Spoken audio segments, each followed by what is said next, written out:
کیا کوئی ہے جو دباؤ ڈال کر اس کے مطالبے کو بدلوا دے؟ کوئی ہے؟ یہود اور نصارہ تو کہتے تھے کہ ہمارے انبیاء کے اندر اتنا پاور ہے کہ اللہ اگر کوئی چیز نہ مانے تو ہمارے انبیاء اڑ کر بیٹھ جائیں تو اللہ کو ماننا پڑے گا۔ بے نہیں یہی تصور جو یہود و نصارہ کا تھا، بے نہیں وہی تصور جو کفار اور مشرکین تھا، یہی تصور ان بریلویوں کا ہے۔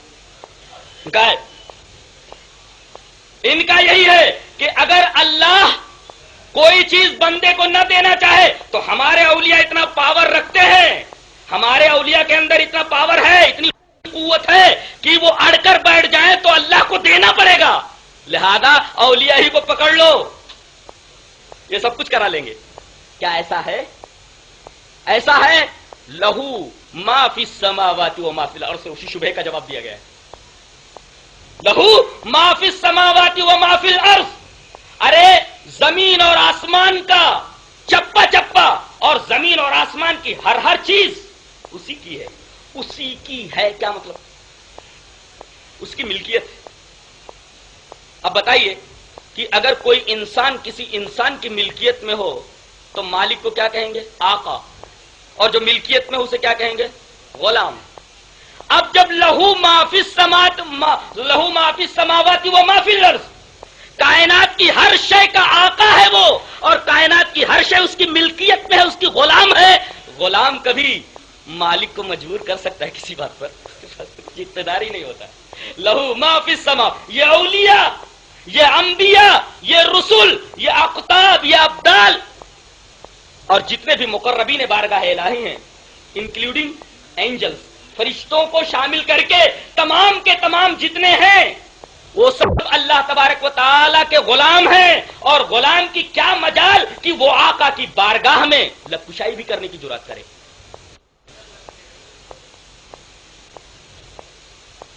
اچھا ٹھیک ہے، دباؤ ڈال کر نہیں منوا سکتے، سفارش تو کر سکتے ہیں؟ یہ سوال کا جواب ہے۔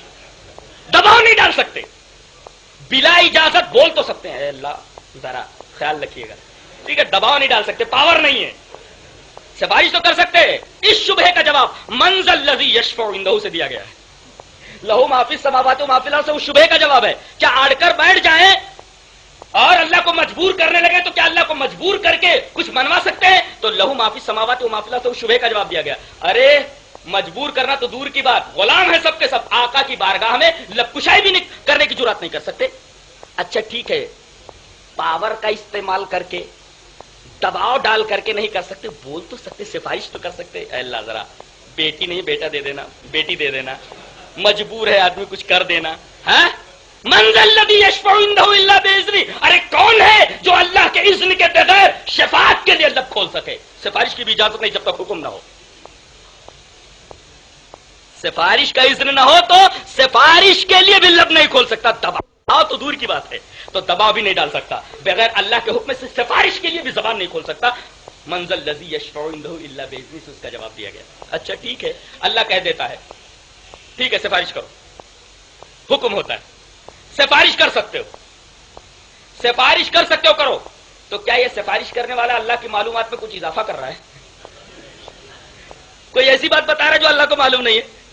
جیسے شیعہ لوگ کیا کرتے ہیں، جب آدمی مر جاتا ہے تو ایک لمبی سی لسٹ اس کے اندر لکھتے ہیں، بڑا پرہیزگار تھا، بڑا نمازی تھا، بڑا روزے دار تھا، حالانکہ زندگی میں کچھ بھی نہیں کیا اس نے۔ اس کا مطلب یہ اللہ کی معلومات میں اضافہ کر رہے ہیں۔ تو یہ سفارش کرنے والا جس کی سفارش کر رہا ہے، کیا اللہ تبارک و تعالیٰ کو اس بندے کے بارے میں کچھ علم نہیں ہے؟ اللہ کی معلومات میں اضافہ کر رہا ہے۔